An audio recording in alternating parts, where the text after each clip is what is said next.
오늘 하나님의 말씀은 느헤미야 1장 1절에서 11절 말씀을 보시겠습니다. 구약성경 726쪽 느헤미야 1장 1절에서 11절 말씀을 교독하시고 마지막 절에서 다 같이 읽겠습니다. 하가랴의 아들 느헤미야의 말이라. 아닥사스다 왕 제20년 기슬루월에 내가 수산궁에 있는데 내 형제들 가운데 하나인 하나니가 두어 사람과 함께 유다에서 내게 이르렀기로 내가 그 사로잡힘을 면하고 남아있는 유다와 예루살렘 사람들의 형편을 물은즉 그들이 내게 이르되 사로잡힘을 면하고 남아있는 자들이 그 지방 거기에서 큰 환난을 당하고 능욕을 받으며 예루살렘 성은 허물어지고 성문들은 불탔다 하는지라. 내가 이 말을 듣고 앉아서 울고 수일 동안 슬퍼하며 하늘의 하나님 앞에 금식하며 기도하여 이르되 하늘의 하나님 여호와 크고 두려우신 하나님이여 주를 사랑하고 주의 계명을 지키는 자에게 언약을 지키시며 긍휼을 베푸시는 주여 간구하나이다. 이제 종이 주의 종들인 이스라엘 자손을 위하여 주야로 기도하오며 우리 이스라엘 자손이 주께 범죄한 죄들을 자복하오니 주는 귀를 기울이시며 눈을 여시사 종의 기도를 들으시옵소서. 나와 내 아버지의 집이 범죄하여 주를 향하여 크게 악을 행하여 주께서 주의 종 모세에게 명령하신 계명과 율례와 규례를 지키지 아니하였나이다. 옛적에 주께서 주의 종 모세에게 명령하여 이르시되 만일 너희가 범죄하면 내가 너희를 여러 나라 가운데에 흩을 것이요 만일 내게로 돌아와 내 계명을 지켜 행하면 너희 쫓긴 자가 하늘 끝에 있을지라도 내가 거기서부터 그들을 모아 내 이름을 두려고 택한 곳에 돌아오게 하리라 하신 말씀을 이제 청하건대 기억하옵소서. 이들은 주께서 일찍이 큰 권능과 강한 손으로 구속하신 주의 종들이요 주의 백성이니이다. 주여 구하오니 귀를 기울이사 종의 기도와 주의 이름을 경외하기를 기뻐하는 종들의 기도를 들으시고 오늘 종이 형통하여 이 사람들 앞에서 은혜를 입게 하옵소서 하였나니 그때에 내가 왕의 술관원이 되었느니라. 아멘. 담임 목사님 나오셔서 말씀 전하시겠습니다.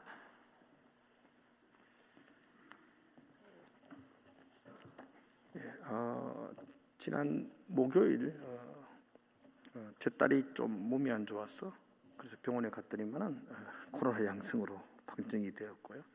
금요일 날 저희 가족들이 이제 보건소에서 검사를 받았는데 토요일 결과가 나왔는데 제 아내가 또 양성이 되었더랬어요. 저는 건강합니다. 아무렇지도 않고 두 아들도 괜찮습니다. 이상하죠. 그러니까 우리가 뭐 계속 같이 밥 먹고 같이 잘 놀았는데 저는 괜찮고 두 아들은 괜찮고 이제 하여튼 원죄를 지었던 여자들만 지금 격리가 되어 있다는 거. 그러나 제가 혹시 여러분들에게 또 피해를 줄까 걱정이 되어져서 오늘만은 제가 좀 접촉을 삼가하려고 그렇게 이제 뒷문으로 돌았다가 또 마치고 나가고 그렇게 하려고 합니다. 이해를 해주시기를 바랍니다. 오늘은 성벽을 회복시키는 하나님이라는 제목으로 말씀을 나누려고 합니다. 한번 따라합시다. 하나님은 우리를 회복시키시는 분이십니다. 아멘이시죠? 여러분, 하나님이 왜 회복시키실까요? 왜 그 백성들을 왜 다시 불러 모으시고 다시 그 나라를 다시 회복시키는가요? 그 이유는 단 하나입니다. 그것은 하나님이 그렇게 하겠다고 약속하셨기 때문입니다. 우리는 불신실해서 파렴치함과 염치 없음으로 말미암아 약속을 지키지 못하죠. 그런데 하나님은 우리의 염치 없음과 상관없이 우리를 향한 그 약속을 신실하게 지키십니다. 그로 인해서 우리에게 회복이 주어지는 거죠. 그 하나님의 신실함 때문에 회복의 역사와 은혜가 우리 가운데 임하는 것입니다. 지난주에 우리는 선지자 에레미야를 통해서 하나님이 그 백성들에게 약속하셨던 그 언약이 얼마나 한치의 오차도 없이 이루어졌는가를 살펴보았습니다. 하나님이 에레미야에게 하셨던 약속은 이것이었습니다. 이 백성들이 범죄함으로 내가 열방 가운데 흩을 것이다. 그러나 70년이 지나면 내가 그들을 다시 이곳으로 불러 모아서 회복시켜 주겠다라는 하나님의 70년의 약속이었습니다. 하나님은 이 약속을 지키셨습니다. 예루살렘 성전이 바벨론의 느부갓네살 왕에 의해서 파괴된 때가 주전 586년이었고요. 지난주에 살펴본 것처럼 스룹바벨에 의해서 성전이 다시 세워졌을 때, 완공될 때가 다리오 왕 4년 주전 516년이었습니다. 한치의 오차도 없이 70년이 지난 후 그곳 그 자리에 무너졌던 솔로몬 성전을 대신해서 스룹바벨에 의해서 하나님의 성전이 회복되었습니다. 성전의 회복은 하나님의 나라의 회복의 신호탄과 같습니다. 성전의 회복을 출발점으로 해서 하나님께서 성벽도 회복시키시고 그 공동체도 회복시키시고 그 민족의 회복의 역사를 하나님은 차례차례 진행해 나가실 것입니다. 그래서 우리는 하나님을 가리켜서 회복해 하신 하나님, 이렇게 이름을 붙입니다. 한마디 우리 고백해 볼까요? 하나님은 우리를 회복하시는 분이십니다. 아멘. 오늘 우리가 느헤미야서를 읽었는데요, 느헤미야서를 먼저 설교하기 전에 느헤미야가 어떤 사람이며 특별히 어느 시대의 사람인지를 여러분들이 아시는 것이 이 본문 전체를 이해하는 데에 도움이 될 겁니다. 그냥 느헤미야 이렇게 알지 마시고 언제 사람인지, 어떤 시대의 배경 속에서 느헤미야가 활동했는지를 여러분이 기억했으면 참 좋겠습니다. 느헤미야는 좀 전에 말했던 것처럼 예루살렘이 바벨론에 의해서 멸망을 당하고 난 이후에 약 140년이 지난 후에 활동했던 사람입니다. 그러니까 나라가 망하고 포로로 끌려가고 140년이 지난 후에 느헤미야가 등장했다, 이렇게 시대를 생각하시면 됩니다. 지난주에 우리는 스룹바벨을 통해서 예루살렘 성전이 세워졌다 그러죠. 성전은 나라가 망하고 70년 만에 세워졌습니다. 그러니까 지난주 70년 만에 성전이 세워지고 난 후에도 오늘 느헤미야는 또 70년이 지났습니다. 그러니까 우리는 지난주와 이번 주가 한 주간밖에 안 지났지만 시대적 배경 속으로는 70년의 시간이 지난 후 느헤미야의 이야기가 시작되어지고 있음을 보게 됩니다. 느헤미야는 유다 총독으로 임명을 받아서 예루살렘으로 귀환을 합니다. 그때가 3차 포로 귀환 때입니다. 이것도 참 많이 여러분들이 들으셨지만 들을 때마다 헷갈릴 것입니다. 그런데도 또 들으셔야 됩니다. 왜냐하면 여기에 대한 정리가 안 돼 있으면 구약 성경을 읽을 때 여러분들이 이게 언제 이야기인지, 이게 무슨 이야기인지 배경을 모르면 여러분들이 이해할 수가 없기 때문입니다. 예루살렘, 남유다는 한 번에 의해서 멸망된 게 아니었습니다. 바벨론에 의해서 3번 공격을 받고 포로로 끌려가고 멸망을 당합니다. 그래서 3차 바벨론 유수, 바벨론 포로, 이렇게 이름을 붙입니다. 1차로 끌려갈 때는 그 남유다의 고관 대작들이나 왕족들 자녀들이 끌려갔습니다. 그때 끌려갔던 사람 중에 대표적인 사람이 다니엘입니다. 여러분, 성가대에서 기가 막힙니다. 이쪽도 대답해 보십시오. 1차로 끌려갔던 사람이 다니엘입니다. 그러니까 볼모로 잡혀갔다, 이렇게 보면 됩니다. 그리고 2차로 되어 끌려갔던 사람들이 있습니다. 1만 명의 기술자들과 왕도 같이 끌려갑니다. 그게 2차 포로인데요. 그때 대표적인 사람이 혹시 아세요? 성이 예신데 예스겔입니다. 예스겔. 그때 여러분이 아는 에스겔서가 그때 기록됩니다. 바벨론 강가에서 통곡하며 울며 기도하며 적었던 책이 에스겔서입니다. 제가 지금 말하는 것은 여러분들에게 한 10번은 더 말했던 겁니다. 그래도 여러분들이 자꾸 잊어버리지만 자꾸 이야기를 듣는 것은 계속해서 이 배경들을 아시는 게 좋습니다. 두 번째 끌려갈 때 가장 중요한 사람이 바로 에스겔, 그때 왕이 여호와긴이라는 왕이 끌려갔던 거예요. 그리고 마지막 세 번째로 시드기야 왕 때에 왕이 죽음을 당하고 황폐해져서 다 포로로 끌려가고 흩어지게 됩니다. 그때가 주전 586년 이스라엘의 멸망이라고 봅니다. 세 번에 걸쳐서 포로로 끌려갔는데 공교롭게도 돌아올 때도 세 번에 걸쳐서 돌아옵니다. 한 번에 해방되는 것이 아니고 첫 번째 돌아올 때가 지난주 우리가 고레스의 마음을 하나님이 감동시키셔서 그들에게 다시 고향으로 돌아가서 성전을 지으라라고 말했죠. 그때의 중심이 되어서 예루살렘에 왔던 사람이 누구죠? 스룹바벨입니다. 스룹바벨. 지난주 했던 건데 이건 아셔야 되죠. 스룹바벨을 중심으로 1차 포로 귀환을 합니다. 1차 포로 귀환을 하고 난 다음에 성전을 짓고 그것이 스룹바벨이 한 역할이었습니다. 그리고는 아주 많은 시간이 흐릅니다. 80년 정도의 시간이 흘러요. 그리고 두 번째로 포로들이 다시 돌아옵니다. 아닥삭스다 왕 때에 다시 돌아올 때 그때의 중심에 섰던 유대의 지도자가 에스라입니다. 에스라가 돌아와서 그 민족의 신앙 공동체의 회복의 운동을 일으키게 됩니다. 그리고 세 번째는 그로부터 한 10여 년 후 거의 동시대입니다. 두 번째와 세 번째는 거의 동시대에 이루어집니다. 역시 페르시아의 아닥삭스다 왕 때에 세 번째로 완전한 포로 귀환이 이루어질 때에 그때의 중심에 섰던 사람이 느헤미야입니다.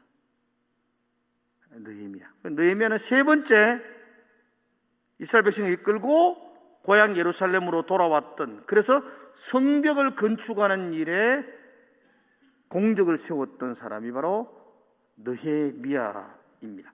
이 느헤미야는 당시 바벨론이 망하고 페르시아가 대제국을 이룰 때에 그 페르시아의 아닥삭스다 왕이 통치하는 시기에 술을 관리하는 관원이었습니다. 우리는 술 관리한다 그러면 아주 하찮은 사람이라 생각하지만 아닙니다. 술을 관리한다는 것은 왕의 최측근에 서서 왕과 긴밀한 대화를 나눌 수 있는 고위 관직입니다. 지금으로 보면 비서실장과 같은 아주 많은 권력을 가지고 있는 최고의 공무원이 바로 이 술을 관리하는 관장입니다. 느헤미야는 지금 페르시아에서 왕의 최측근에서 술을 맡아 관리하는 측근에 있었습니다. 그의 아버지는 하가레였고 그는 유다 족속의 후손이었습니다. 남부러울 것이 없습니다. 부족할 것이 없습니다. 최고의 성공이라는 권력을 거머쥐기도 했던 사람이 바로 이 느헤미야입니다. 그런 느헤미야의 마음이 어디에 있었느냐? 오늘 2절에 한번 말씀을 한번 보겠습니다. 2절의 말씀 보면 내 형제들 가운데 하나인 하나니가 두어 사람과 함께 유다에서 내게 이르렀기로 내가 그 사로잡힘을 면하고 남아있는 유다와 예루살렘 사람들의 형편을 물은즉. 그는 페르시아에서 남부러울 것이 없습니다. 최고의 권력을 가지고 있습니다. 그런데도 그의 마음은 조국 예루살렘에, 그의 관심은 그 나라에게 쏠려져 있는 것을 보게 됩니다. 예루살렘은 성전이 건축되어졌습니다. 회복이 될 줄 믿었습니다. 많은 사람들이 돌아왔습니다. 거기서 하나님의 나라가 부흥되어지고 다시 다윗과 솔로몬의 시대의 영광을 맛볼 줄로 알았습니다. 그런데 그들이 기대했던 것들은 다 물거품처럼 사라집니다. 동생이었던 하나니아가 들려주었던 고향 땅 예루살렘의 형편은 3절에 나와져 있습니다. 큰 환난을 당하고 능욕을 받고 있습니다. 예루살렘 성벽은 무너져 있습니다. 성문은 불타 있습니다. 그럼 성벽이 무너져 있고 성문이 불타 있으면 외세로부터 보호해 줄 울타리가 사라진 것입니다. 누구나 와서 약탈을 해가고 누구나 가서 공격을 하면 그 안에 무너져 있는 성 안에 사는 사람들은 무방비 상태로 고통을 당해야 합니다. 동생 하나니아가 들려주었던 소식은 성벽이 무너졌고 성문이 불타 있음으로 말미암아 그 땅의 기대와 꿈을 가지고 돌아왔던 예루살렘 사람들이 큰 환난과 능욕을 받으며 살고 있다는 가슴 아픈 소식이었습니다.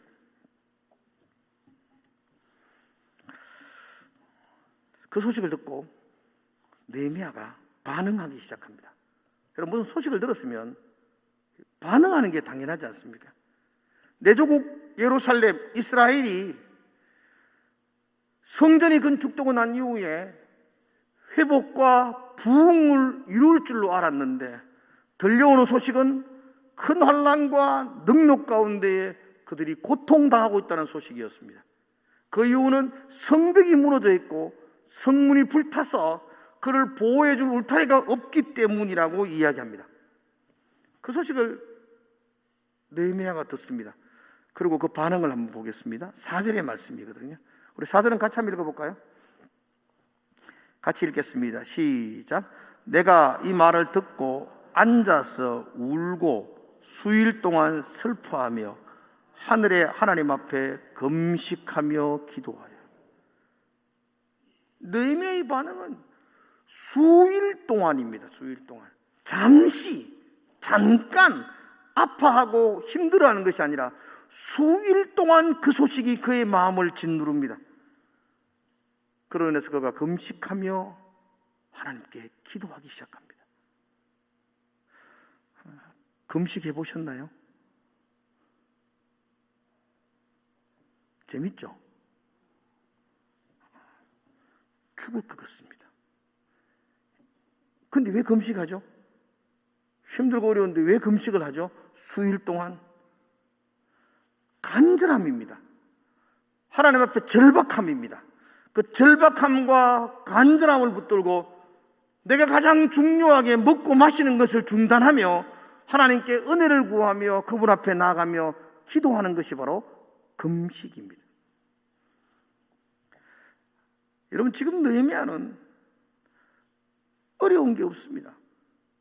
부족할 것도 없습니다. 지금 그 페르시아에서 꽤 괜찮은 자리에 있습니다. 아니, 최고의 자리에 있는 겁니다. 못할 것 없는 권력을 가지고 있습니다. 그런데 수말리 떨어져 있는 그 예루살렘의 소식을 듣고 그가 절박함과 간절함과 가슴 아픔으로 금식하며 수일 동안 기도하고 있습니다.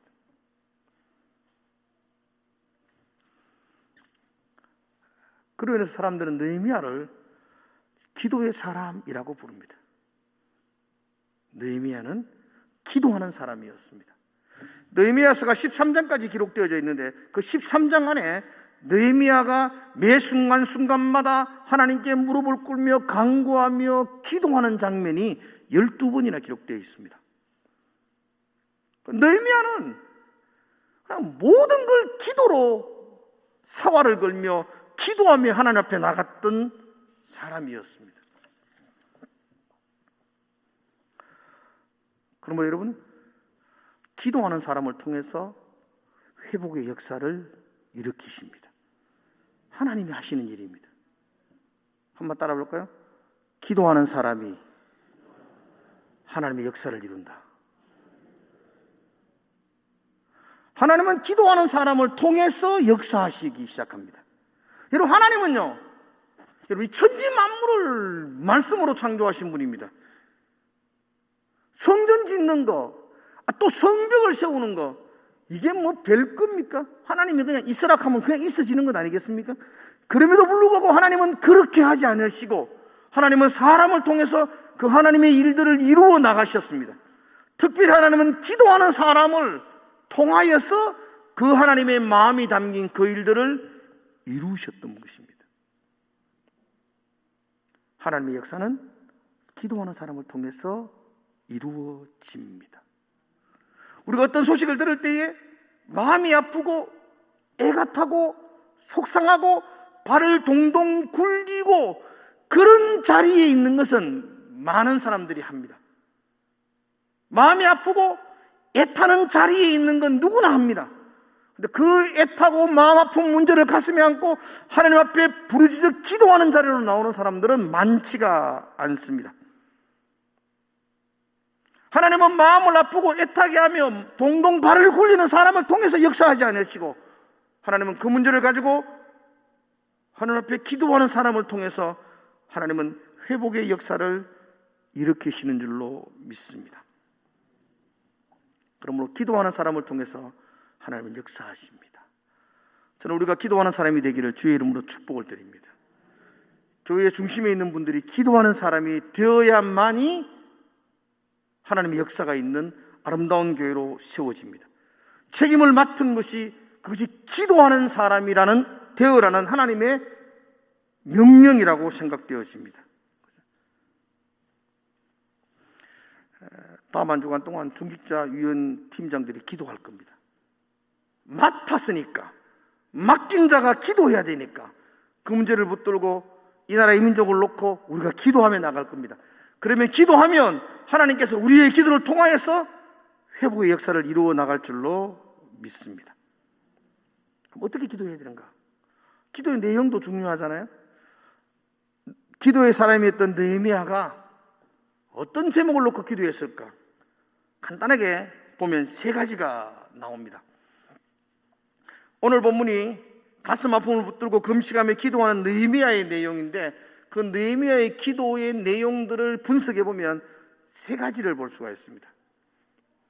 제가 이 세 가지를 이야기하는 것은 여러분과 제가 기도할 때에 이 내용으로, 이 제목으로 하나님께 기도하면 좋겠다라는 마음이기 때문입니다. 첫 번째로 느헤미야의 기도의 내용은 하나님의 위대하심을 선포하는 기도입니다. 5절의 말씀이거든요. 제가 5절을 볼게요. 5절에 이래 되죠. 이르되 하늘의 하나님 여호와여, 크고 두려우신 하나님이여, 하늘의 하나님이여, 하늘 가운데 충만한 하나님이여, 하늘을 주장하신 하나님이여, 만왕의 왕의 열방의 왕이 되신 하나님이여, 천지의 주관자이신 하나님이여 라고 선포하며 그를 부릅니다. 두려우신 하나님이여, 우리 가운데 전능하신 하나님이여, 모든 역사를 주관하신 하나님. 이 느헤미야가 기도하는 하나님에 대한 믿음입니다. 내가 기도합니다. 내 기도를 들으신 하나님은 천지의 주관자시고 전능하신 하나님임을 내가 선포합니다. 그의 기도의 내용입니다. 하나님은 전능하신 줄로 믿습니다. 하나님은 온 우주 만물의 통치자이심을 믿습니다. 우리는 그 하나님을 깊이 묵상하셔야 될 겁니다. 느헤미야에게는 문제가 있었죠. 아픔이 있었죠. 조국 이스라엘에 대한 황폐함이 그의 아픔이었습니다. 느헤미야에게만 그런 아픔이 있나요? 우리에게는 그런 아픔이 없나요? 우리에게는 그런 문제가 없나요? 가정과 자녀와 건강과 사업과 나라와 민족을 향한 우리에게도 동일한 문제들을 가지고 있습니다. 그런데 여러분, 문제에 집중하면 아무것도 보이지 않습니다. 문제에 집중하면 그 문제가 풀리는 것이 아니고 스트레스만 쌓입니다. 우리는 문제를 내려놓고 하나님을 묵상하며 하나님께 집중해야 됩니다. 그러면 문제는 어느덧 내 삶 속에서 작은 일이 되어버리고 말 것입니다. 오늘 우리에게 가장 시급한 문제는 우리가 지금 겪고 있는 상황과 어려움의 크기가 아니라 우리가 믿는, 우리의 기도를 들으신 하나님이 어떤 분이신가에 대한 믿음의 고백이 우리에게 필요합니다. 하나님 전능하십니다. 하나님은 못할 것이 없습니다. 하나님은 능력이십니다. 그 능력이신 하나님을 깊이 묵상하면 하나님에게는, 우리에게는 문제지만 하나님에게는 그게 아무 문제가 되지 않습니다. 제가 주보가 있지만 이게 우리 삶의 문제라고 생각하면요, 이 문제를 가까이 가져올수록 내 눈에는 보이는 게 아무것도 없습니다. 그런데 이 주보를 멀리 떨어질수록 이건 보이지 않습니다, 여러분들. 똑같은 문제입니다. 그런데 이 문제를 가지고 내가 고민하고 이 문제를 주의하러 묵상하면 나는 아무것도 보이지 않습니다.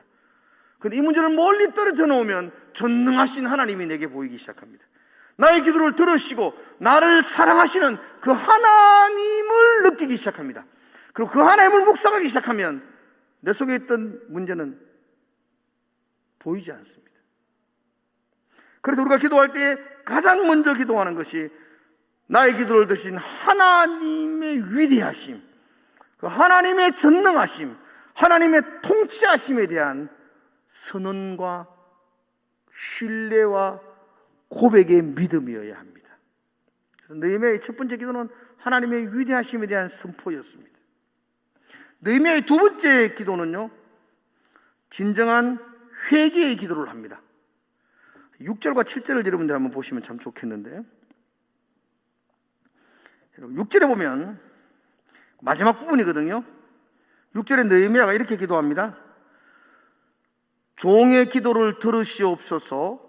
나와 내 아버지의 집이 범죄하여 주를 향하여 크게 악을 행하여 주께서 주의 종 모세에게 명령하신 계명과 율례와 규례를 지키지 아니하였나이다. 이렇게 말합니다. 나와 내 아버지 집이 범죄하였습니다. 그래서 하나님의 말씀과 계명을 지키지 못했습니다. 누가? 내가 하나님의 말씀을 지키지 못했습니다. 나와 나의 아버지가 지키지 못했습니다. 하나님 용서해 주십시오 라고 가슴절절한 기도를 드립니다. 여러분, 보통의 사람들은요, 자신의 허물에 대해서 숨기기를 원합니다. 드러나지 않기를 원합니다. 또 드러나면 변명하려고 합니다. 그리고 합리화하여 정당성을 주장하려고 합니다. 그런데 느헤미야는 나의 범죄함 때문입니다. 내가 하나님의 말씀과 계명을 떠났기 때문입니다. 라고 자신의 죄를 드러내며 고백하고 있습니다. 이게 진정한 회개죠. 진정한 회개가 있는 곳에 회복이 있습니다. 회개가 없으면 회복도 없습니다. 회복을 원한다면 회개가 우선이어야 할 것입니다. 나와 내 아버지 집이 주께 범죄하였나이다. 사실 여러분 보세요. 느헤미야는 예루살렘의 멸망과 황폐함에 대한 거 아무 상관이 없습니다. 느헤미야는 아버지의 아버지 때에 그 나라가 망했고요, 포로로 끌려와서 이 페르시아에서 그는 태어나고 자라고 그 나라의 고위관직에 올랐습니다. 그러니까 나라가 망할 때는 그들의 조상들의 이야기죠. 할아버지 이야기죠. 나는 아무 상관이 없습니다. 나는 아무 상관이 없는데 느헤미야는 이렇게 고백합니다. 내 죄 때문입니다. 내 탓 때문입니다. 여러분, 저 사람 때문입니다. 저놈이 나쁜 놈입니다. 이런 말은 누구라도 할 수 있습니다. 그런데 내 때문입니다라고 말하는 것은 용기 있는 것입니다. 느헤미야는 나라가 망하고 성벽이 무너지고 그 땅이 황폐화된 것이 자기에게 아무 상관이 없습니다. 그런데도 불구하고 하나님 앞에 나와서 내 탓입니다, 내 때문입니다라고 회개하며 기도합니다. 회개가 있는 곳에 회복이 일어납니다.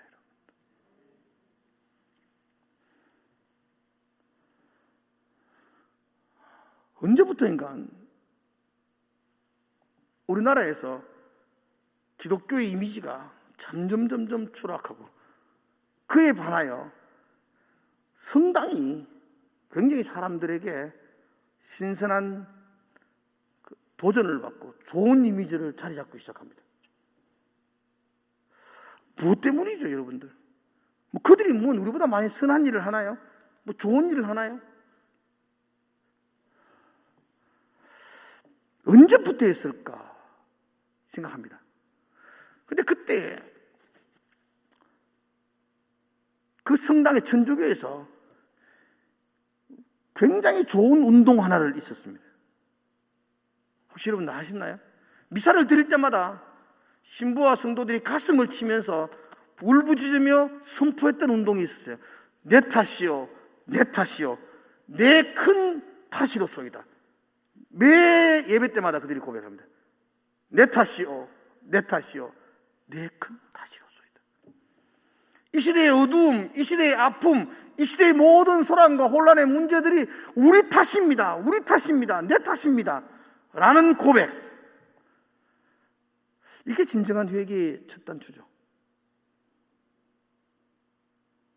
그게 용기 있는 모습이었죠. 많은 사람들에게 신선한 충격을 주었죠. 사랑하는 성도 여러분들, 나의 가슴을 치며 내가 회개하며 죽게 나오면 그곳에 회복의 역사가 일어날 줄로 믿습니다. 가슴 아픈 것 중에, 한국교회를 바라보면서 정말로 가슴 아픈 것 중에 기도하는 사람일수록 교만하다는 것입니다. 자기가 의롭다고 생각하는 것입니다. 그게 얼마나 마음이 아픈지 모릅니다. 그래서 우리 가운데는 역사가 회복이 일어나지 않는 것 아닌가요? 기도합시다. 철저하게 자기를 낮추며 내 잘못 때문입니다. 내가 악한 놈입니다. 내가 죄인입니다. 그런 마음으로 기도하자고요. 그런 마음. 그럴 때에 하나님의 회복이 우리 가운데 있을 줄로 믿습니다. 세 번째로 느헤미야의 기도의 내용은 8절과 9절입니다. 이번 설교에서 가장 중요한 부분들이거든요. 8절과 9절의 느헤미야의 기도를 한번 잠깐만 보면 좋겠습니다. 여러분, 8절 한번 볼까요? 8절 읽어봅시다. 시작. 옛적에 주께서 주의 종 모세에게 명령하여 이르시되 만일 너희가 범죄하면 내가 너희를 여러 나라 가운데에 흩을 것이요. 9절 볼까요? 시작. 만일 내게로 돌아와 내 계명을 지켜 행하면 너희 쫓긴 자가 하늘 끝에 있을지라도 내가 거기서부터 그들을 모아 내 이름을 두려고 택한 곳에 돌아오게 하리라 하신 말씀을 이제 청하건대 기억하옵소서. 옛적에 주께서 주의 종 모세에게 하신 말씀, 어떤 말씀을 하셨나요? 이 땅이 범죄할 때에 이 나라 백성들 여러 나라로 흩어질 것이다. 그러나 그들이 자기 죄를 회개하고 돌이키면 하늘 끝에 있는 자라도 내가 다 불러가지고 다시 회복시켜 주겠다. 이게 주께서 모세에게 하셨던 약속이었고, 느헤미야는 그 약속을 붙들고 하나님, 우리가 주께 돌아오면 하나님이 우리가 하늘 끝까지 흩어져 있더라도 우리를 불러 모으셔서 회복시켜 주신다고 약속하지 않았습니까? 그 약속을 붙들고 기도하기 시작합니다. 이 8절과 9절의 말씀은 집에 가셔서 읽어보십시오. 신명기 30장에 가면 1절에서 9절까지 말씀을 요약해 놓은 부분이거든요. 하나님이 신명기서에서 이스라엘 백성들이 가나안 땅에 들어가거든 너희들에게 이런 약속을 해주겠는데 너희들이 범죄하면 내가 다 흩을 거야. 그러나 너희들이 죄를 잡아고 돌아오면 다시 내가 그 나라를 회복시켜 주겠다고 하셨던 약속이었습니다. 느헤미야는 그 약속을 붙들고 하나님께 기도하고 시작합니다. 사랑하는 성도 여러분들, 여러분이 붙들 하나님의 약속이 있기를 주의 이름으로 축원합니다. 여러분의 생각과 가치관과 여러분의 철학을 붙들고 기도하지 마시고 하나님이 우리에게 하셨던 약속의 말씀을 붙들고 기도하시기를 주의 이름으로 축복합니다. 약속의 말씀은 능력이 있습니다. 느헤미야가 기도하기 시작합니다. 약속의 말씀을 붙들고 기도하기 시작합니다. 크고 높으신 하나님을 인정하며 기도하기 시작합니다. 철저하게 회개하며 기도하기 시작합니다. 그럴 때 하나님은 역사하기 시작합니다. 하나님은 왕이었던 아닥삭스다의 마음을 감동시키십니다. 그리고 느헤미야를 유다의 총독으로 임명을 합니다. 고향으로 돌아가라고 명령합니다. 그리고는 성벽을 지을 것을 허락해 줍니다. 성벽을 지을 수 있도록 재료들과 관리들과 장비들을 제공해 주면서 그 성벽을 지을 수 있도록 도와줍니다. 기도의 능력이었습니다. 기도의 힘이었습니다. 그가 기도할 때 하나님이 역사하기 시작했고, 그가 기도할 때 누구도 예상하지 못했던, 누구도 기대하지 못했던 놀라운 회복의 운동이 일어나기 시작했습니다. 물론 도비아와 산발락과 같은 악한 자들이 느헤미야가 성벽을 지을 때 끊임없이 공격하고 끊임없이 비난하고 끊임없이 험담하고 심지어 느헤미야를 함정에 빠뜨려서 죽이려고까지 합니다. 그러나 느헤미야는 그때마다 이 땅의 통치자이신 그 하나님의 이름을 부르며 그때마다 하나님께 도움을 구하며 기도합니다. 그로 인해서 52일 만에 예루살렘 성벽이 완공되어집니다. 놀라운 일이었습니다. 성전을 짓는 데에 20년이 걸렸습니다, 여러분. 스룹바벨 성전, 볼품없는 자그마한 성전이었습니다. 20년이 걸려서 지었습니다. 그런데 성벽을 세우는 일에는 52일 만에 완공하게 됩니다. 하나님은 기도의 사람을 통해서 회복의 역사를 이루셨기 때문입니다. 하나님은 약속의 말씀을 붙들고 기도하는 사람들에게 하나님은 하나님의 역사하심의 놀라운 능력을 보여주셨습니다. 좀 전에도 말했습니다. 하나님 성벽 짓는 거 하나님 하시면 아무것도 아닙니다. 말씀 한마디로 지을 수가 있습니다. 그런데 하나님은 하나님의 일을 본인이 말씀으로 하시지 아니하시고 우리를 통해서 일하셨습니다. 특별히 기도하는 사람을 통해서 하나님은 회복의 역사를 이루시기 시작하셨습니다. 저와 여러분들이 이 땅과 이 민족의 아픔을 가슴에 안고 기도하는 하나님의 사람들이 되기를 주의 이름으로 축복을 드립니다. 우리가 기도하면 하나님이 회복시켜 주십니다. 특별히 한 주간 동안에 위원장과 팀장들이 기도하면 하나님께서 일하기 시작할 줄로 믿습니다. 우리가 기도할 제목들이 많습니다. 코로나의 확산 때문에, 나라의 지도자를 뽑는 일 때문에, 우리 자녀들을 위해서, 가정을 위해서, 어쩌면 우리의 이 나라, 이 민족, 가치관의 세계, 어쩌면 우리 가정의 울타리, 성벽들이 다 무너져가지고 세상의 혼합주의들이 계속해서 우리를 침범하지 않습니까? 다시 성벽을 세우려면, 우리의 가치관과 기독교 세계관으로 우리 자녀들을 가르치려면 우리가 기도하며 하나님의 나라의 성벽들을 다시 세워나가야 할 줄로 압니다. 그렇게 세우기 위해서는 앞서 있는 우리들이 하나님께 기도하며 하나님의 도움을 구하셔야 할 겁니다. 우리가 기도하면 하나님은 회복시켜 주실 줄로 믿습니다. 특별히 느헤미야는 특별히 하나님의 약속의 말씀을 붙들고 기도했습니다. 저는 한 주간 새벽 기도를 하면서 우리가 붙들어야 될 말씀이 뭘까? 뭘 붙들으면 좋을까? 그런 생각들을 했습니다. 제가 기도하면서 우리가 붙들어야 될 말씀이 역대하 7장 14절의 말씀이라고 생각합니다. 역대하 7장 14절은 하나님이 우리에게 하셨던 약속의 말씀입니다. 거기는 이렇게 되어져 있습니다. 내 이름으로 일컫는 내 백성이 그들의 악한 길에서 떠나 스스로 낮추고 기도하면, 그리고 내 얼굴을 구하면 내가 하늘에서 듣고 그의 죄를 사하고 그 땅을 고쳐주겠다라고 약속하셨습니다. 내 이름으로 일컫는 하나님의 백성들이, 우리들이 스스로 자기를 낮추어 겸비하며 하나님께 우리 죄를 회개하고 용서하고 기도하면 하나님께서 우리의 기도를 들으시고 우리의 죄를 용서해 주시고 이 땅을 고쳐 주시겠다고 약속하셨습니다.